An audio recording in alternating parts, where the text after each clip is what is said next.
Influential podcaster Joe Rogan, who was a big key voice for Trump and hosted him in a widely viewed interview in the close of the 24 campaign, has continued to use his platform, which I'll remind you has a broader reach than many TV shows, to criticize the ICE policy. You don't want militarized people in the streets just roaming around, snatching people up, many of which turn out to actually be U.S. citizens that just don't have their papers on them. Are we really going to be the Gestapo? Where's your papers? Is that what we've come to? If Trump's friends say he's running a Gestapo, what's everyone else going to say? I've never watched Joe Rogan, although I'm going to have some choice words for him in just a second. I mean, I've watched like little clips, but I've never watched his show. I've never understood what's compelling about him. My eldest daughter and I had this conversation a while back because I was like, we have relatives who like Joe Rogan, and like I just don't understand. He's not intellectual. He's dumber than a box of rocks. I don't find him entertaining. He talks in a kind of bored monotone. He doesn't say anything insightful whatsoever. And I'm just like, I've never understood why so many bros like him. And my daughter's like, oh, it's because they see themselves in him. He's like the everyman, right? He's your average Joe who's like not doesn't really amount to all that much. He's the regular man that they can just, self-insert. And Ari was referencing there in that clip that Joe Rogan interviewed Donald Trump in 2024 before the election, and that a lot of people feel that that was really important in getting Donald Trump elected. It's estimated that Joe Rogan made at least $10 million just off that interview. And of course, we don't know if Elon Musk or Donald Trump paid Joe Rogan behind it. Like, we don't know what else went on just from the clicks, just from the views. It's estimated that he made $10 million off that interview. He personally profited a tremendous amount off of platforming Donald Trump just in one interview, but he did it over and over. And he supported Trump for years on his podcast. Every once in a while since the election, he does a little pearl clutch. I'm like, oh, this makes me uncomfortable. I don't really like the idea. This feels unsavory that I kind of supported. I kind of brought about this reality. When this story broke, I was actually on the hellscape of Facebook posting one of my videos, and I saw it come across my feed, and I had a little bit of a mentee bee. I got real pissed. The piece I saw was from The Hill, and the headline is Joe Rogan breaks with Trump over Gestapo ICE operations. Commence pearl clutching. Podcaster Joe Rogan voiced sympathy with Americans who have expressed anger and frustration at the way President Trump's administration regime has conducted immigration enforcement during its first year in office.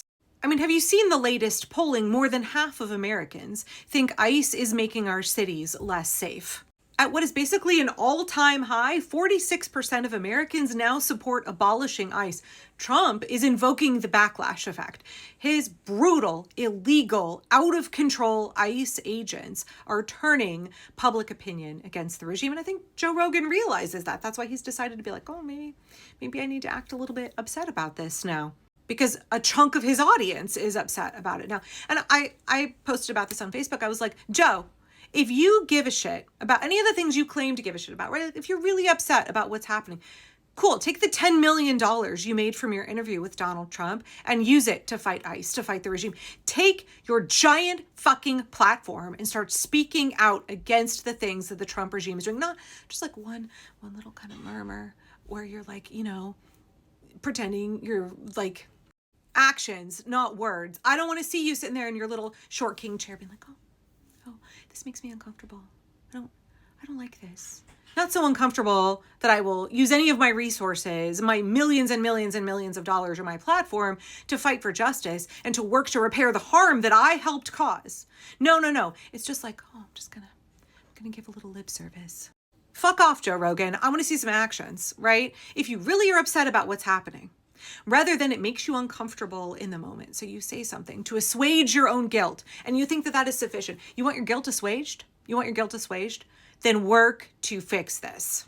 You not only helped bring this about, you profited from it to the tune of tens of millions of dollars. I'm so frustrated to see news articles and people on social media who are like, oh, Joe Rogan is coming around. I'm all for giving folks their flowers. People have to go through this process of deconstructing. That's not what Joe Rogan is doing, okay? People have to go through this process of deconstructing. They slowly peel back the layers. They start to wake up. Like, I understand how all of that works. I understand how leaving a cult works, right? I get it. I don't think that's what Joe Rogan is doing here.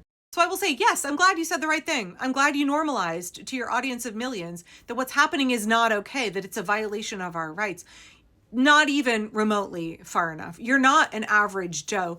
You are an extremely wealthy podcaster who reaches millions, who helped put Donald Trump in office for the second time.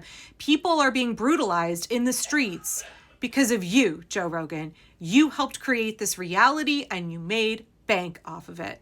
So I'm not going to give you a round of applause. I'm not going to be like, oh my God, that's amazing, until I see you put your fucking money where your mouth is. Do something about it if you care.